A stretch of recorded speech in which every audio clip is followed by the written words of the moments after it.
Hello दोस्तों, कैसे हैं? तो आप सब उम्मीद करता हूँ बहुत अच्छे हैं और अच्छे ही रहने वाले हैं दोस्तों।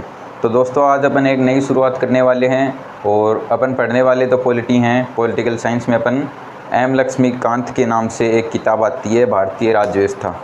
ये बुक आती है दोस्तों, देख सकते हो आप, भारत की राज्य व्यवस्था, भारतीय राज्य व्यवस्था। तो यह बुक आती है, एम लक्ष्मीकांत की ऑथर हैं इनके, इस बुक के एम लक्ष्मीकांत, उन्होंने लिखी थी, राइटर। तो दोस्तों इस बुक को अपने को कंप्लीट करना है, यह एक नई शुरुआत है, ठीक है दोस्तों। और इस बुक में जितने भी चैप्टर हैं जो इम्पोर्टेंट हैं उन सभी चैप्टर को अपने को देखना है, क्योंकि पॉलिटिकल साइंस में जितने भी क्वेश्चन हैं दोस्तों वो लगभग इसी बुक से आते हैं। अपन जितने भी कंपटीशन के एग्ज़ाम देते हैं ना, जितने भी पॉलिटी के क्वेश्चन बनते हैं वो लगभग इस बुक से कवर हो जाते हैं। तो अपन इस बुक को कंप्लीट करेंगे और ये अपना नया संकल्प है दोस्तों, ठीक है दोस्तों। तो अपन हर एक चैप्टर को देखते चलते हैं और वहाँ से अच्छी अच्छी बातें हैं वो निकालते चलेंगे। तो दोस्तों इसका जो पहला चैप्टर है वो तो ऐतिहासिक पृष्ठभूमि है, जो कंपनी का शासन और फिर ताज का शासन करके, जिसके पास नहीं है यह बुक वो देख सकते हैं कि यह चैप्टर दे रखे हैं। जैसे 1773 का एक्ट है, 1773 का है, फिर लास्ट में अपने लास्ट 1947 का था। तो ये दे रखे हैं, ये किस लिए बनाए गए थे अपन सबसे पहले तो वो समझ लेते हैं दोस्तों। देखिए, अंग्रेज़ों की हुकूमत आपको सबको पता है, 1764 बक्सर का युद्ध पूर्ण हुकूमत हो गई थी, ठीक है दोस्तों। हालांकि 1756 का प्लासी का युद्ध है, लेकिन 1764 के बाद में पूर्ण हुकूमत हो गई थी। तो हुकूमत हो जाने के बाद दोस्तों हुकूमत किन्होंने की थी याद हो तो दोस्तों, व्यापार करने के लिए कौन आए थे? ईस्ट इंडिया कंपनी आई थी दोस्तों। तो ईस्ट इंडिया कंपनी व्यापार करने के लिए भारत में आई और उस व्यापार के नाम पे कब्ज़ा कर लिया था। तो ईस्ट इंडिया कंपनी के जितने भी कर्मचारी थे दोस्तों, वो कर्मचारी क्या करते थे? यहाँ से लूटते थे, सबको पता है। यहाँ से लूटना शुरू कर दिया था किसानों को, और यहाँ पे जितने भी रोज़गार करने वाले मज़दूर हैं उनको लूटना शुरू कर दिया। लूट के वो धन संपदा ये अपने देश में लेके जाया करते थे, वहाँ पे ये मज़े किया करते थे। यानी यहाँ से लूटते थे और वहाँ पे जो भी इनका खाना खर्चा ऐश की जितने भी चीज़ें थी वो इनके देश में होती थी। कौन सा देश? ब्रिटेन, ठीक है दोस्तों। तो ये ब्रिटेन में जाके अपने मस्त मज़े किया करते थे। लेकिन दोस्तों ईस्ट इंडिया कंपनी के कर्मचारी, ऑफिसर वगैरह सब, अभी पूरी जनता तो ईस्ट इंडिया कंपनी में थी नहीं, ठीक है दोस्तों। तो ये ईस्ट इंडिया कंपनी के जितने भी कर्मचारी थे वो वहाँ पे मज़े करते थे। लेकिन कर्मचारी के अलावा, मतलब जो ईस्ट इंडिया कंपनी को ज्वाइन नहीं कर रखे थे, बाकी जो लोग थे उनको नहीं पता था। उन्होंने देखा कि ईस्ट इंडिया कंपनी के जितने भी कर्मचारी हैं ये अचानक अमीर होते जा रहे हैं, यानी रातों रात अमीर होते जा रहे हैं। कहने का मतलब ये है, ये मज़े कर रहे थे अपने देश में और दूसरे लोग देख रहे थे कि इनके पास इतनी धन संपदा कहाँ से आ रही है, हम भी वहाँ पे व्यापार करेंगे और वहीं से धन लेके आएंगे। ये सब चर्चा चलने लगी लोगों के बीच में। ये चर्चा फिर वहाँ पे जो शासन कर रहे थे उस टाइम पे राजा थे, तो राजा शासन कर रहे थे, उनके पास ये बात गई कि ऐसे ऐसे ईस्ट इंडिया कंपनी के कर्मचारी हैं, वहाँ से धन संपदा लूट के लेके आते हैं, यहाँ पे खर्च करते हैं। लोगों के बीच में ऐसी सनसनी बनी हुई है इस न्यूज़ की। राजा ने फिर क्या किया, इस कंपनी पे यानी ईस्ट इंडिया कंपनी के कर्मचारियों पे अपना कंट्रोल करने के लिए कि भाई लूटो, भेजा तो इनको लूटने के लिए ही था, व्यापार के लिए, और ये लूटने लगे। तो एक कंट्रोल पाने के लिए क्या किया, रेगुलेटिंग एक्ट, यानी रेगुलेट करने के लिए रेगुलेटिंग एक्ट आया था 1773 का। यह प्रथम रेगुलेटिंग एक्ट था दोस्तों। ये देखिए 1764 से लेके 1773 तक, ठीक है दोस्तों। 9 साल इन कर्मचारियों ने खूब लूटा और अपने धन का, अपने देश में जाके उस धन का मज़ा करते थे। ये बात लोगों के बीच में चली। तो फिर राजा ने 1773 में प्रथम एक्ट लाया था, इसको ही बोलते हैं 1773 का रेगुलेटिंग एक्ट। तो वही बता रखा है दोस्तों, इसमें कंपनी का शासन है। फिर धीरे धीरे इस कंपनी का शासन ख़त्म कर दिया गया और उसके बाद में सीधी पावर राजा के हाथ में आ गई, यानी राजा अपने देश को चलाते थे। पहले ये ईस्ट इंडिया कंपनी के कर्मचारी थे, अधिकारी थे, ये चलाते थे, उसके बाद में राजा ने ले लिया था, ठीक है दोस्तों। अपने जो क्रांति हुई थी 1857 की, उस क्रांति के बाद में जो एक्ट आया था ना दोस्तों 1853 का, उस एक्ट के बाद में राजा ने अपने देश पे अधिकार कर लिया, यानी अपने देश को राजा चलाने लगा, वहाँ की सरकार गवर्नमेंट है वो चलाने लगी, पहले ईस्ट इंडिया कंपनी चलाती थी, वही बताया गया है दोस्तों। ठीक है, अभी अपन पढ़ेंगे इसका दूसरा चैप्टर जिसका नाम है संविधान का निर्माण। ठीक है दोस्तों, अपन दूसरा चैप्टर पढ़ते हैं इस बुक का, संविधान का निर्माण। बने रहिए दोस्तों, देखते रहिए, मज़े आने वाले हैं आपको भी। चलिए दोस्तों, तो संविधान का निर्माण है, संविधान की यात्रा है, वह देखते हैं अपन। ये अपन चैप्टर सेकंड निकाल लेते हैं, ये अपना चैप्टर सेकंड आ गया। चैप्टर का नाम है संविधान का निर्माण, मेकिंग ऑफ कॉन्स्टिट्यूशन। तो संविधान का निर्माण देखते हैं किस प्रकार से हुआ। पहले तो दोस्तों देखते हैं कि संविधान है क्या, यानी नाम तो संविधान है, इसका मतलब क्या है वो देखते हैं सबसे पहले। दोस्तों देखिए, शॉर्ट शब्दों में बताऊं तो संविधान अपने देश के लिए पहिए हैं दोस्तों।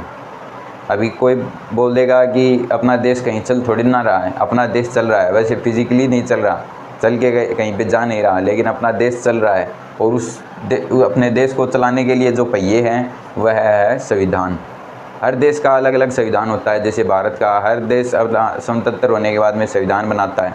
तो संविधान का मतलब ये होता है कि देश को किस हिसाब से चलाना है। मैं दोस्तों सही बोल रहा हूँ, चलाना है। तो जो नियम हैं उनको अपन संविधान बोल सकते हैं। जितने भी नियम हैं अपने देश में वो संविधान में लिखित हैं। आईपीसी, सीआरपीसी और संविधान, इन पे अपना देश चलता है दोस्तों। तो इस संविधान की ज़रूरत तो अपने को पता चल गई कितनी है और किस लिए बनाया गया है। तो इस संविधान का निर्माण देखते हैं कैसे हुआ है और कब से होता आ रहा है। ठीक है दोस्तों, देखिए 1934 की बात है दोस्तों। एक छोटा क्वेश्चन बन सकता है, 1934 में सबसे पहले M.N. रॉय ने कहा कि संविधान बनाने के लिए संविधान सभा होनी चाहिए। यानी संविधान बनेगा कैसे, ऊपर से तो आएगा नहीं, संविधान बनाने के लिए संविधान सभा होनी चाहिए। संविधान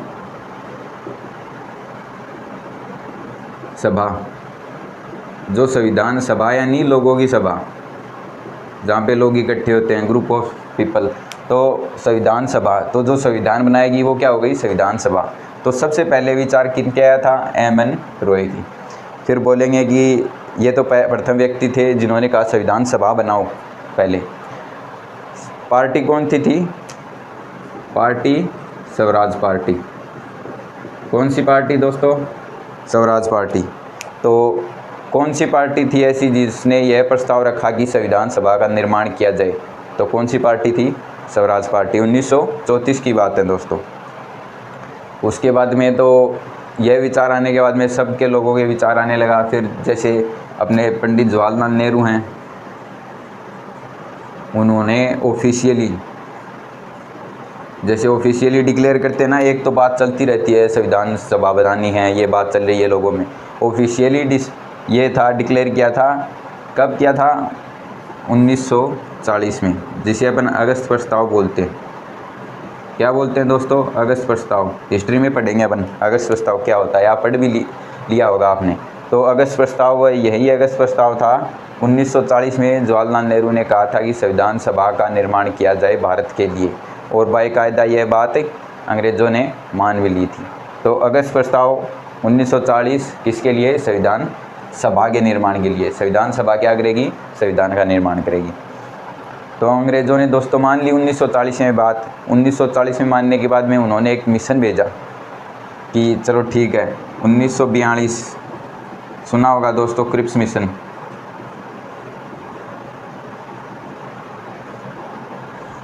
क्रिप्स मिशन 1942 में आया, किस लिए भेजा था, संविधान सभा का निर्माण करके संविधान बनाने के लिए। हालांकि फिर यह है प्रस्ताव अपने जो भारतीय थे उनको पसंद नहीं आया था, क्योंकि इसमें एक भी भारतीय नहीं था, सभी के सभी अंग्रेज़ थे। तो क्रिप्स मिशन तो हो गया फेल दोस्तों। उसके बाद में लास्ट में 1946 में एक कैबिनेट मिशन भेजा। अभी तक दोस्तों देश आज़ाद नहीं हुआ है, 1946 की बात कर रहा हूँ। 1946 में कैबिनेट मिशन भेजा और यह है सक्सेस रहा। इसने कार्रवाई की और देखी भारत की स्थिति, भारत के लोगों के विचार, सब कुछ देख के और बोला गया ठीक है आप संविधान बना सकते हैं, संविधान का निर्माण कर सकते हैं। तो कैबिनेट मिशन से संविधान की अपने बनना प्रारंभ होगा। तो यानी अपन प्रथम भी बोल सकते हैं कि कौन सा ऐसी योजना या फिर ऐसा मिशन है जिससे भारत में संविधान बनने की प्रक्रिया शुरुआत हो गई थी या बनना शुरू हो गया था। तो कैबिनेट मिशन के बाद में अपना संविधान बनना शुरू होगा। ठीक है दोस्तों, अब बात करते हैं अपन आगे।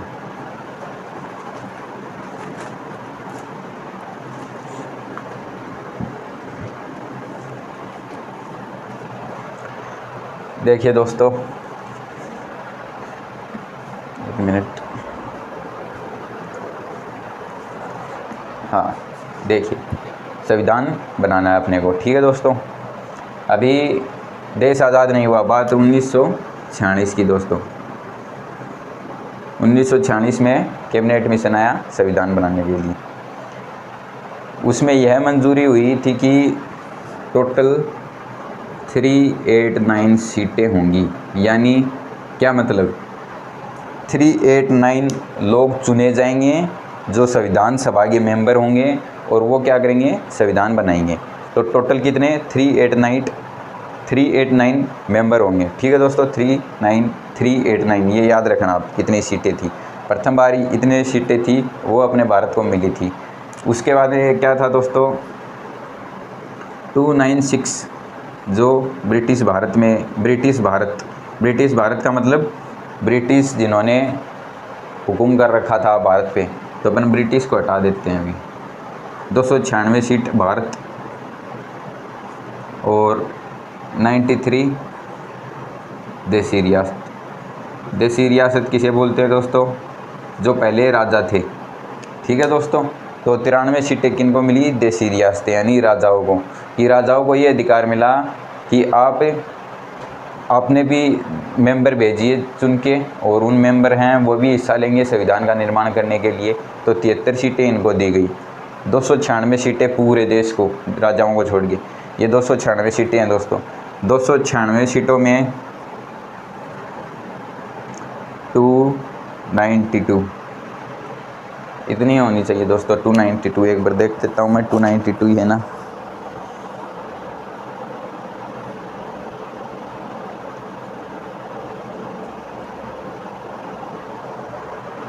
सही है दोस्तों, 292 ही है, क्योंकि अभी सही है 292 + 4। ये 292 जो सीटें हैं, उन सीटों में 11 प्रांत थे उस समय बने।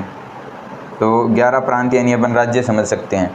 तो 11 राज्यों से हैं वो 292 सदस्य चुने जाएंगे, और 4 हैं वो अलग थे, वो भी प्रांत थे लेकिन उनमें शासन था वो मुख्य आयुक्त का था।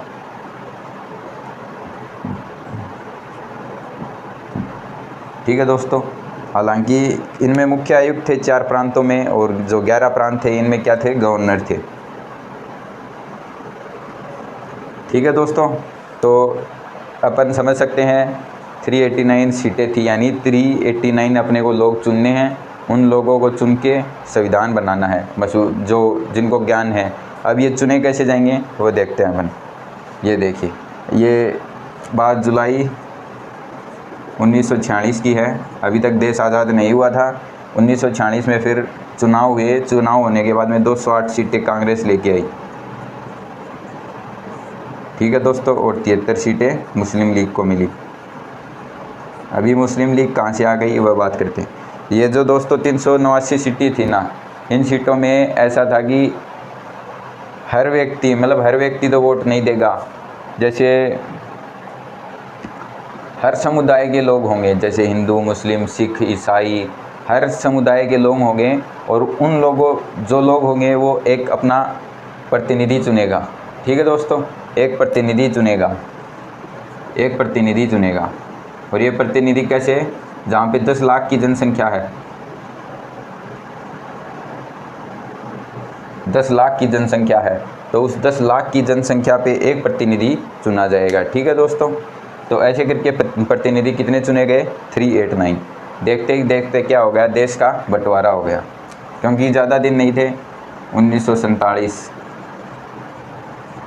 एक साल के बाद में 1947 को अपना देश आज़ाद हो गया। देश आज़ाद होने के बाद में मुस्लिम लीग की सीटें थी जो इंडिया में रहना चाहती थी वो इंडिया में रही और बाकी की जो सीटें थी वो पाकिस्तान चली गई। ठीक है दोस्तों, तो अभी कितनी 389 सीटें नहीं बचेंगी, ये समझ में आ गया। पहले सीटें कितनी थी 389, उसमें से 296 इधर हो गई और ये बाकी की इधर हो गई। अपन जोड़ के देख सकते हैं, यही संख्या बनेगी। अभी अपना देश आज़ाद हो गया, अब देखते हैं अपन।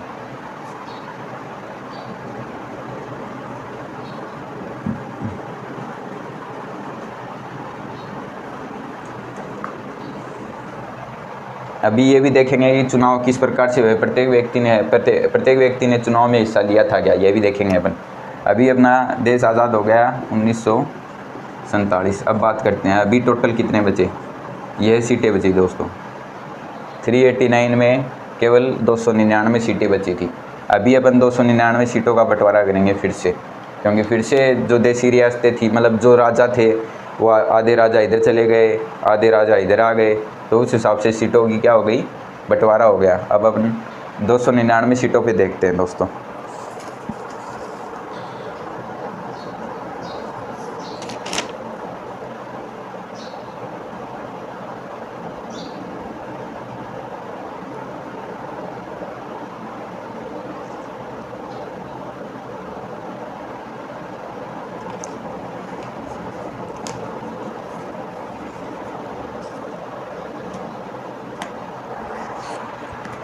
हाँ तो दोस्तों अपन देखते हैं अपन क्या कि संख्या में गड़बड़ी नहीं होनी चाहिए, इसलिए एक बार कंफर्म करने के लिए 299 थी। 299 ने किन की जगह ली, 389 की।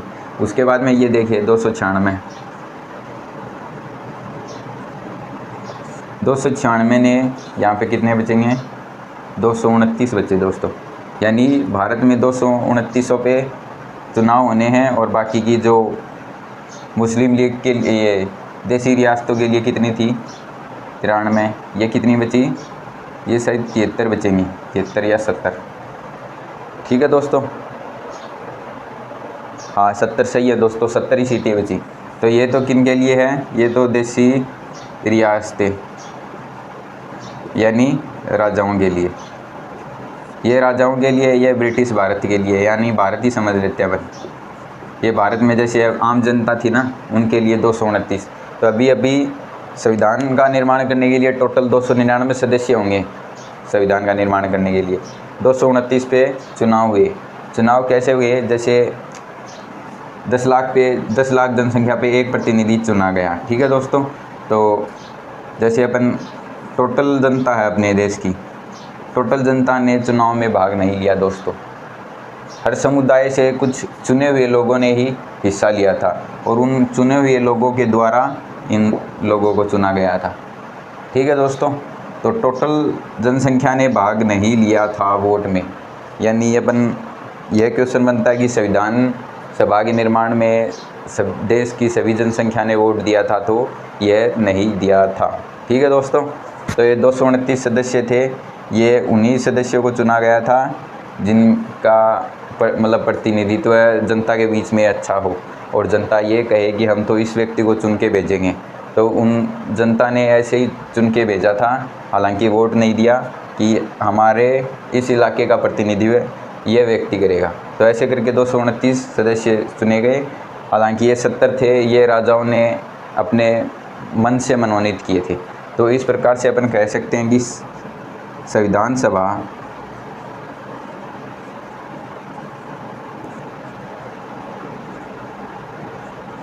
आंशिक तो चयनित और आंशिक निर्वाचित। ठीक है दोस्तों, और प्रत्यक्ष चुनाव हुए नहीं। ठीक है, और चुनाव की प्रणाली कौन सी थी, एकल संक्रमणीय। ये क्या होती है, ये देखेंगे अपनी बुक में दे रखा है। एकल संक्रमणीय ये चुनाव की पद्धति थी। प्रत्यक्ष चुनाव हुए नहीं, अप्रत्यक्ष चुनाव हुए थे। एग्जाम्पल के लिए जैसे अपने राष्ट्रपति के होते हैं, राष्ट्रपति जी को अपन वोट नहीं डालते, वैसे ही संविधान सभा के सदस्य चुने गए थे। ठीक है दोस्तों, वयस्क मताधिकार हुआ नहीं।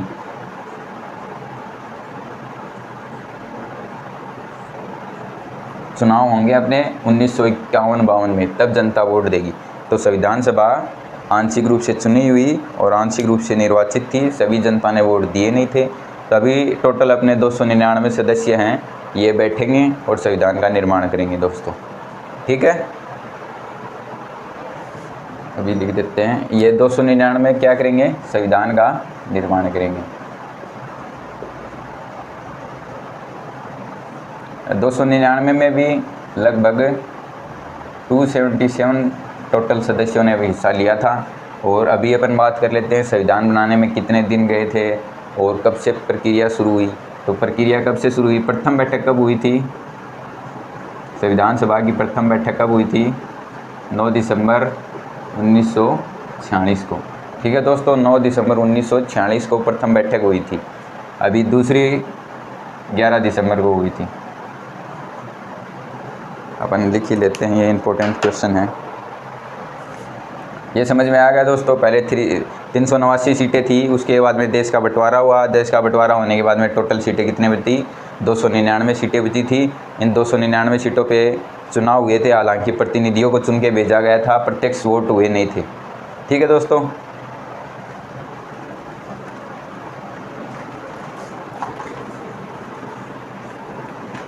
अभी अपन मेन बात निकाल लेते हैं, इम्पोर्टेंट बात है जो एग्ज़ाम के लिए। और ये तो एक समझाने के लिए था कि किस हिसाब से संविधान का निर्माण हुआ था।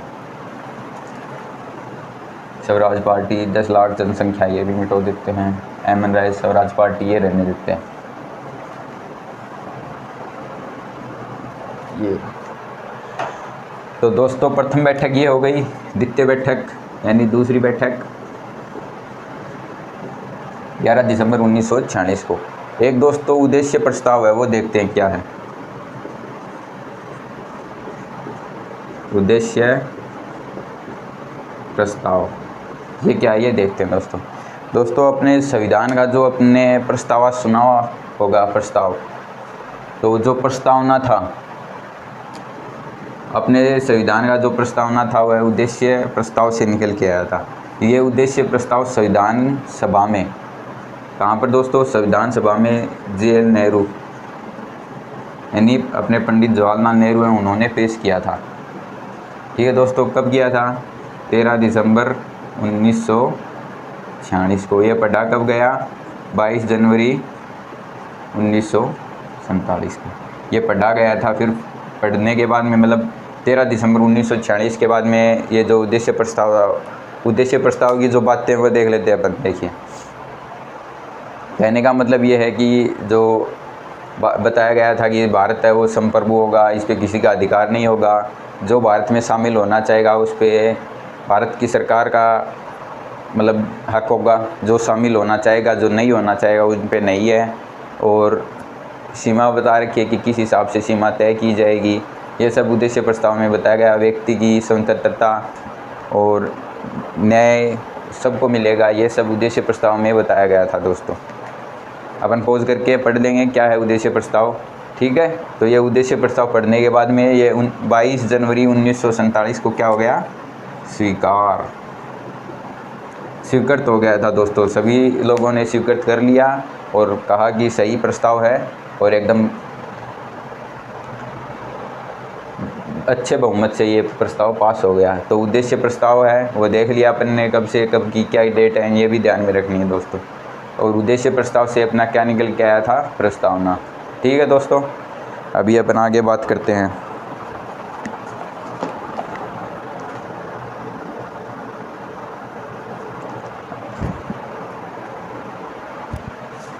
ये देख लेते हैं दोस्तों, ये जो प्रथम बैठक हुई थी, यहाँ पर अध्यक्ष होंगे, अभी भी अपने अध्यक्ष बैठते हैं।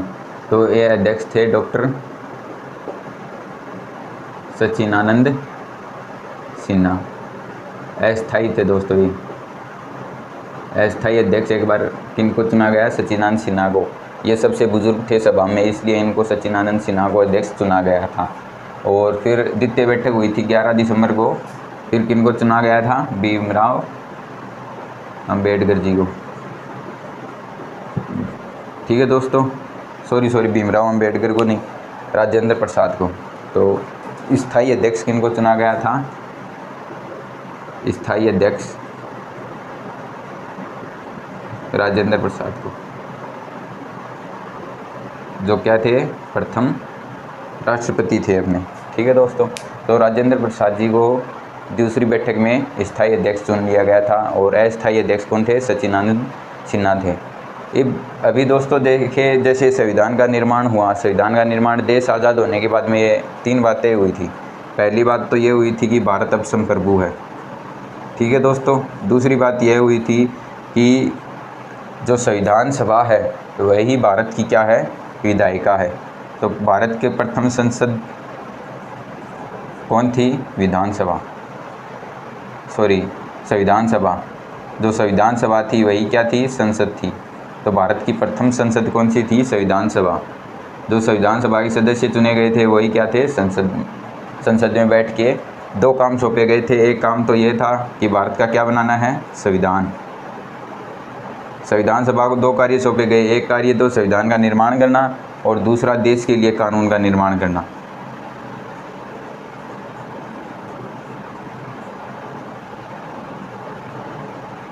ठीक है दोस्तों, तो यह कार्य थे, यह सौंपे गए थे। और यह एक ख़ास बात थी कि जब भी जैसे अलग अलग बैठकें होती थी, जैसे आज यह बैठक है संविधान सभा की बैठक होगी, अगले दिन फिर संसद होगी, यानी उसी बैठक का नाम संसद है, तो अगले दिन संसद बैठेगी, वह देश के लिए कानून बनाएगी। उससे अगले दिन संविधान सभा बैठेगी, वो संविधान का निर्माण करेगी। ठीक है दोस्तों, और ऐसे करके संविधान सभा होती तब तो अध्यक्ष होते राजेंद्र प्रसाद जी, यह बनने पड़ दिया। लेकिन जब देश के लिए कानून बनाने का कार्य संसद करती तब कौन होते? जीवी मालवणकर जी, जीवी मालवणकर। ठीक है दोस्तों, तो जीवी मालवणकर, गणेश वासुदेव मालवणकर, वो देश के लिए कानून बनाते तब संसद के क्या होते थे? अध्यक्ष होते थे। ठीक है दोस्तों, और संविधान की यह जो प्रक्रिया पूरी, इसके लिए कितने दिन लगे थे, कितनी बहसें हुई थी, ये सब देखते हैं अपन। यह मिटा देता हूँ मैं।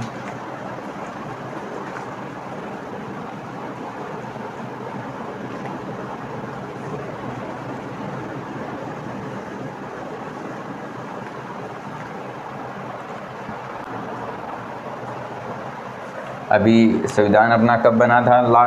लास्ट बैठक 26 नवंबर 1949 को अपना संविधान बन के तैयार हो गया था। लागू कब हुआ था? 26 जनवरी 1950 को। लेकिन जो अंतिम बैठक थी वह 24 जनवरी तक चली थी, यानी 24 जनवरी 1950 अंतिम बैठक यह थी दोस्तों।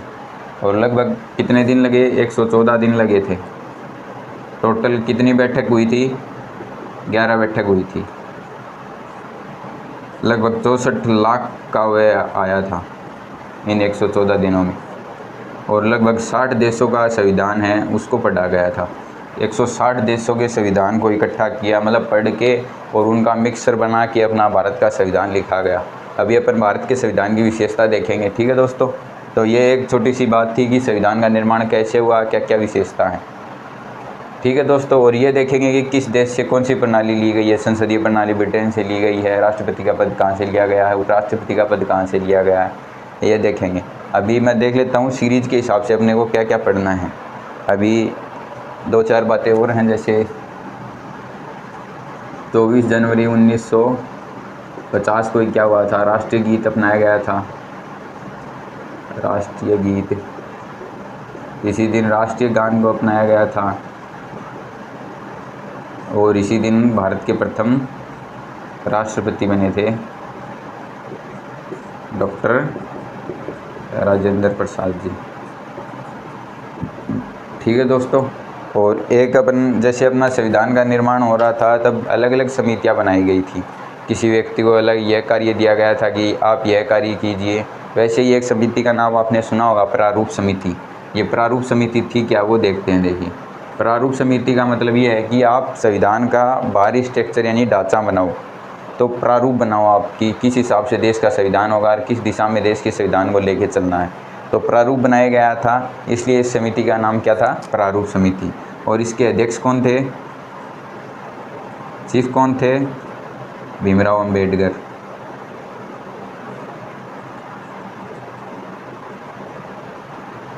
ठीक है दोस्तों, तो अपने 26 नवंबर को संविधान दिवस मनाया जाता है। क्या बनाया जाता है, संविधान दिवस बनाया जाता है 26 नवंबर को। और यह शुरुआत कब से हुई है, 2015 से, जब भीमराव अंबेडकर की 125वीं जयंती थी। उसके उपलक्ष्य में क्या किया था, 26 नवंबर को संविधान दिवस घोषित किया गया था। ठीक है दोस्तों, 2015 से शुरुआत हुई है, जब भीमराव अंबेडकर जी की क्या थी, 125वीं जयंती थी, उस उपलक्ष्य में संविधान दिवस बनाया गया। ठीक है दोस्तों, अभी अपन अगली क्लास में यह चैप्टर तो कंप्लीट हो गया, और जो बाकी है वह अपन देख लेते हैं अभी डिस्प्ले पे। अगला चैप्टर है वो संविधान की विशेषता है कि भारत के संविधान में क्या क्या विशेषता है। ठीक है दोस्तों, तो ये संविधान के निर्माण की प्रक्रिया थी अपनी, और ये अपने मोटी मोटी तो देख ली, जो क्वेश्चन बन सकते हैं वह तो अपने देख लिया। और एक अपन समितियाँ और देख लेते हैं जिनके सदस्य चुने गए थे। ठीक है दोस्तों, और देख लेते हैं अपन।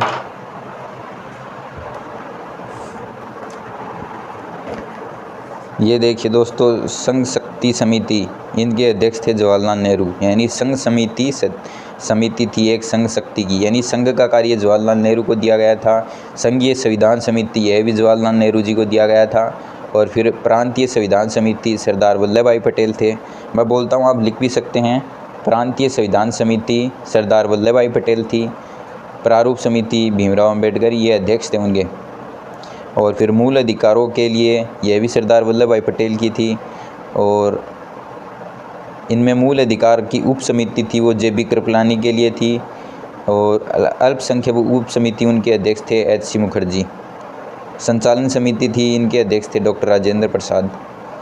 ठीक है दोस्तों, तो यह अध्यक्ष थे, समिति थी, यह अपन ने देख लिया। अभी अपन अगले क्लास में देखेंगे भारत के संविधान की विशेषता की, भारत के संविधान में क्या क्या विशेषता हैं। ठीक है दोस्तों, जय हिंद, धन्यवाद।